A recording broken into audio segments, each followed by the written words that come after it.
अस्सलाम वालेकुम रहमतुल्लाहि व बरकातुहू। अनगिनत दरूद आपके और मेरे प्यारे आका हज़रत मोहम्मद मुस्तफ़ा सल्लल्लाहु अलैहि वसल्लम की ज़ात गिरामी पर। हमें अक्सर ये शुरू से बताया गया है कि इस्लाम के 5 रुकन हैं, लेकिन इश्क की बात है, बुज़ुर्गों से सीखते हैं। इस्लाम का ना एक छठा रुकन भी है, इस्लाम का एक छठा रुकन भी है। तकरीबन सबको ही पता है कि इस्लाम के 5 रुकन हैं, वो क्या क्या हैं। हज़रत बाबा फ़रीद रहमतुल्लाह अलैह के ना दौर में हज़रत निज़ामुद्दीन औलिया आप बयान करते हैं कि हज़रत बाबा फ़रीद आपके दौर में ना एक मुल्ला साहब थे, एक मौलाना साहब थे। वो आपके पास ना अक्सर आकर बैठा करते थे, और वो जो अलामा साहब थे ना, उन्हें अपने इल्म पर बड़ा मान था, बड़ा नाज था अपने इल्म पर। आकर अक्सर वो मजलिस में बैठ जाते थे। मजलिस जैसे हम सारे बैठे हुए हैं, आप लोग सुन रहे हैं, मैं बता रहा हूँ, इसी तरह कुछ लोग मजमा लग जाता था, तो वो जो अलामा साहब थे वो आते थे और वो चंद बातें बताते थे, लेकिन अपने इल्म पर उन्हें ना बड़ा मान था, बड़ा नाज था, बड़े मगरूर से बंदे थे।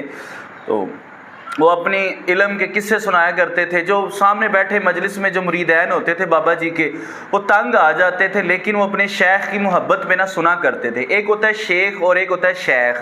शेख ज़ात होती है, शेख जो है ना अल्लाह का वली होता है, उसको शेख कहा जाता है। तो वो अपने शेख की मोहब्बत में ना वो वाक़यात, वो जो भी सुनाते थे ना, वो सुना करते थे। एक दिन हज़रत बाबा फ़रीद रहमतुल्लाह अलैह ने ना उन मुल्ला साहब से पूछा, हज़रत एक सवाल है मेरा, उसका जवाब दे दें आप। कहा जी पूछें। कहा जी इस्लाम के कितने रुकन हैं? तो मौलाना साहब ने कहा यार ये तो आम सी बात है, किसी आम से मुसलमान से भी पूछो वो आपको जवाब दे देगा। इस्लाम के 5 रुकन हैं, तौहीद, उसके बाद नमाज, कलमा, रोज़ा और हज, ये ज़कात, ये चीज़ें 5 उसने बता दी। आपने कहा हज़रत मैंने तो ये सुना है कि इस्लाम के 6 रुकन हैं और छठा रुकन रोटी है। का जो अलामा साहब थे वो भड़क गए, ये क्या बात आपने कर दी? जहाँ पर भी देख लो, जिस किताब में भी देख लो, ये 5 रुकन बयान किए जाते हैं, तौहीद, नमाज, रोज़ा, हज, ज़कात, ये बयान किया जाता है, और आप 5वां छठा रुकन लेके आ गए हो। कहा नहीं जी, मैंने भी किसी मोतबर अहले इल्म से सुना है। अलामा साहब जो थे वो काफ़ी गुस्सा हुए। गुस्सा होकर उन्होंने ना एक कुरानी आयात का ना आयात पढ़ी और उसका तर्जमा किया। नसीहत करने वालों, नसीहत करने के बाद जालिम कौम के पास मत बैठो। यानी आप नसीहत करो, अगर कौम आपकी बात पर अमल नहीं कर रही तो वो कौम जालिम है, उनके पास ना बैठो। इतनी बात की और वो जो मौलाना साहब थे अपना वो दामन उन्होंने झाड़ा और चले गए। जब जाना चाहा तो बाबा फ़रीद आपने उनको पकड़ा, कहा हुजूर इख्तलाफ तो अपनी जगह है, आपके साथ हमारी मोहब्बत है, आप ना जाएं। उन्होंने बात ना सुनी और वो चले गए। जब गए अल्लाह ने उनके ऊपर करम किया, वो मौलाना साहब जो है ना वो हज के लिए चले गए। जब हज के लिए गए, 7 साल मक्का और मदीना में इन्होंने अपना बसर किया, वहाँ क़याम, वहाँ सजूद, वहाँ नमाज़ें पढ़ी। 7 साल बाद जब वापस आने लगे ना, तो पहले दौर में आप सब जानते हैं कि वो बहरी जहाज़ होते थे, उनके ऊपर वो जाया करते थे। इसी तरह वो जहाज़ में वापस आ रहे थे, रास्ते में खासा तूफ़ान आ गया, काफ़ी बड़ा तूफ़ान आया। वो जहाज़ तूफ़ान से बड़ा मुतासिर हुआ। अलमुख्तसर वो जो मौलाना साहब थे वो एक तख्ते पर बैठ कर, तख्ते पर जो है ना लेट कर ना एक जजीरे के पास पहुँचे।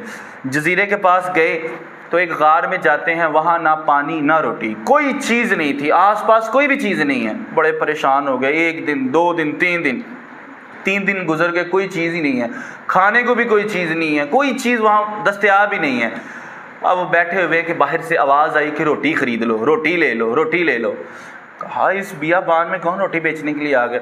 खैर वो रोटी वाले को बुलाया, अपनी दास्तान सुनाई कि इस तरह मैं गया हुआ था, तो यानी अपना जो भी किस्सा कहानी सारी सुनाई। उन्होंने कहा ठीक है, आपकी बात अपनी बजा है, आपकी बात जो आपने कही वो ठीक है, लेकिन रोटी मैं बेचता हूँ, मुझे क्या दोगे? उन्होंने बताया यार मेरे पास तो कुछ भी नहीं है, जो भी कुछ था वो जहाज़ में रह गया, तूफ़ान आ गया। सारी उन्होंने अपनी दास्तान सुनाई। उन्होंने कहा आपकी बात बिल्कुल बजा है, लेकिन मैं कुछ ना कुछ लूँगा तो फिर आपको मैं रोटी खिलाऊँगा। उन्होंने बड़ी रिवायतें भी सुनाई भूखों के मतलब कि भूखों को खाना खिलाएंगे, ये होगा वो। उन्होंने कहा सारी आपकी बातें ठीक है, मैं सारा इल्म जानता हूँ, मुझे क्या देंगे? रिज़्क़ हलाल है, यानी इबादत है, अल्लाह को हुक्म है, मैं रिज़्क़ कमा रहा हूँ, मुझे बताओ क्या दोगे? उन्होंने कहा यार मैं 7 हज्जे करके आए हूँ, रोज़े रखे हैं, ज़कातें दी हैं, बड़ा कुछ किया। उन्होंने कहा दिया होगा, मुझे क्या दोगे? उन्होंने कहा आप बता दो क्या लेना है। तो उन्होंने कहा चलो ऐसा करो, जो रोटी बेचने आए थे, उन्होंने कहा ऐसा करो कि जो तुम 7 हजें करके आए हो ना, उनका सवाब दे दो मुझे। उसने कहा ठीक है, ज़ुबानी कलामी देने से कौन सा सवाब मैं दे दिया इसको। कहा ठीक है जी, मैंने आपको सवाब दिया। वो 7 हज्जों का सवाब दिया और उसके बाद वो रोटी पेट भर के खाई। अब वो बंदा जाने लगा तो उनसे कहने लगा कि आप इधर कहीं करीब ही रहते हैं, पास आस कोई बस्ती है? अगर कोई बस्ती है तो मुझे बताओ। वो जो भाई साहब आए थे उन्होंने कोई जवाब ना दिया और चल पड़े। ये भी उनके पीछे ना थोड़ा सा चला, थोड़ी देर बाद वो गायब हो गए। फिर 2 दिन गुजरे, तीसरे दिन फिर इनको भूख ने सताया। फिर वही बंदा आया, उसने कहा अब क्या दोगे?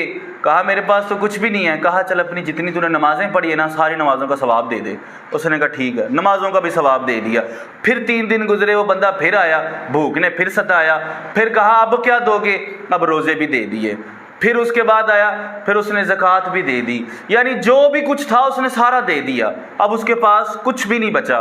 फिर भूख ने सताया, 3 दिन बाद वो बंदा फिर आ गया। जब आया तो उसने कहा जी मुझे कुछ खिला दो। उसने कहा मुझे क्या दोगे? कहा अब तो मेरे पास कुछ बचा ही नहीं है, मैं क्या दूंगा आपको? तो कहा ऐसा करो कि तुम जितना आपने मुझे दे दिया है ना, यानी नमाज़ों का सवाब, हज्जों का सवाब, ज़कात का सवाब, जो भी कुछ आपके पास है, रोज़ों का सवाब, सब कुछ आपने दिया। अब आप ना तहरीर मुझे लिख दो और अपने वहाँ पर साइन कर दो। कहा ठीक है। उन्होंने ना वो एक पेज लिया, उसके ऊपर लिख दिया, उन्होंने खाना खिलाया। वो जो भाई साहब थे बाहर आए और ये उनके पीछे चलना शुरू हो गया। जब काफ़ी दूर चला, काफ़ी दूर चलने के बाद वो बंदा गायब हो गया और ये समंदर के पास आ गया। जब समंदर देखा तो समंदर के पास खड़ा हुआ है कि सामने से ना एक जहाज़ नज़र आया। अब जहाज़ वालों को इसने अपनी कमीज़ उतारी, मौलाना साहब ने दीवानों की तरह ऐसे लहराई कि उन्हें पता चल जाए कि मैं मुसीबत में हूँ तो मेरी कोई दाद रसी की जाए। अब जहाज़ से कश्ती बाहर आई। कश्ती जब बाहर आई, उनको मौलाना साहब को उन्होंने ऊपर कश्ती में बिठाया। फिर जहाज़ में बैठ के उन्होंने अपना बताया कि इस तरह मैं बड़ा परेशान था।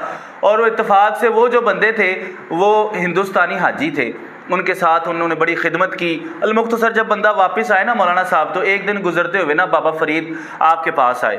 जब पास आए, उनके पास बैठे तो बाबा साहब ने पूछा यार आप तो नाराज़ ही हो गए थे, आप हमारे पास ही नहीं कभी आए। तो उन्होंने कहा कि मैं अगर यहाँ होता तो मैं आपके पास आता ना। बड़े मगरूर बन गए, बाबा जी की आजिज़ी को देखा, खुद मगरूर बन गए। कहा मैं अगर यहाँ होता तो मैं आपके पास आता। मैं मदीना शरीफ और मक्का शरीफ में चला गया था, वहाँ मैंने 7 साल गुजारे, अल्हम्दुलिल्लाह बड़ा अच्छा निज़ाम वहाँ रहा है। तो बाबा जी ने कहा यार अभी भी आप मुझसे नाराज़ हैं? उन्होंने कहा कौन सी बात से नाराज़, मुझे तो याद ही नहीं है मैं आपसे नाराज़ हूँ। तो बाबा जी ने फिर उन्हें बताया कि आप वो इस्लाम के 6ठे रुकन पर हमसे नाराज़ हो गए थे, तो हमने तो फिर भी आपको बड़ा याद किया। तो वो अलामा साहब कहने लगे कोई बात नहीं, दरवेश लोग जो होते हैं ना अक्सर अपनी कम इल्मी की वजह से ना ऐसी बातें कर बैठते हैं, कोई बात नहीं। बाबा जी ने कहा लेकिन हमने तो किसी मोतबर बंदे की किताब में पढ़ा है, उसमें किताब में लिखा हुआ है कि इस्लाम का 6ठा रुकन रोटी है। अलामा साहब फिर गुस्से में आ गए। कहा किस तरह की आप बातें करते हैं, मुझे भी दिखाए वो किताब कौन सी है। बाबा जी ने ना अपने मुरीदैन से कहा कि यार मैं तन्हाई चाहता हूँ, आप ज़रा बाहर जाएं। और वो जब मुरीदैन बाहर गए, बाबा जी ने ना एक किताब अलामा साहब के सामने पेश की। अब अलामा साहब ने पढ़ना शुरू किया। जब पढ़ रहे थे ना तो वही पेज जिसके ऊपर इन्होंने लिखा था अपनी सारी इबादत इन्होंने रोटी के लिए फ़रोख्त कर दी थी, सेल कर दी थी, वही पेज सामने आ गया। जब सामने आया पढ़ा तो एक दफ़ा तो जो है ना आलम सकूत में जाकर ना वो बड़े ही हैरान हो गए, परेशान हो गए, वहीं गुम हो गए। ये क्या बात हुई, मैंने तो वो पता नहीं कहाँ पर ये लिखा था, ये बाबा जी के पास लिखा हुआ है। बस सोचने के बाद ऐसा दिल के ऊपर वो फिर उनके तारी हुआ, बाबा जी के कदमों में गिर गए। और कदमों में गिरने के बाद वो बाबा जी के मुरीद हो गए। मुरीद होने के बाद फिर लोगों ने लिखा कि जितनी देर वो ज़िंदा रहे ना उसके बाद वो बोले नहीं। तो बाबा साहब अक्सर ये एक शेर भी लिखा हुआ है, बाबा जी अक्सर कहा करते थे 5 रुकन इस्लाम दे 6वां फरीदा टुक। टुक कहते हैं टुक्कर से निकला। ये टुक ना टुक्कर अक्सर पंजाबी में या आप पिंडों में जाए ना तो कहते हैं टुक्कर खा ली है, यानी पंजाबी में कहते हैं टुक्कर खा लेता है, यानी टुक्कर से निकला है। क्या कहा उन्होंने, 5 रुकन इस्लाम दे 6वां फरीदा टुक, जे लब्बे ना 6वां ते 5 जांदे मुक। अगर ये 6ठा ना मिले तो फिर सारे ख़त्म हो जाते हैं। इसकी तशरीह में वो कहते हैं 5 रुकन इस्लाम के बयान किए जाते हैं लेकिन 6ठा रुकन बयान नहीं किया जाता, और वो है क्या, रोटी। तो इस्लाम के कितने रुकन हैं? 5 रुकन जो किताबों में मिलते हैं, लेकिन 6ठा रुकन बाबा फरीद रहमतुल्लाह अलैह ने लिख दिया है कि 6ठा रुकन इस्लाम का है रोटी। अगर रोटी ना मिले तो 5 भी जाते हैं।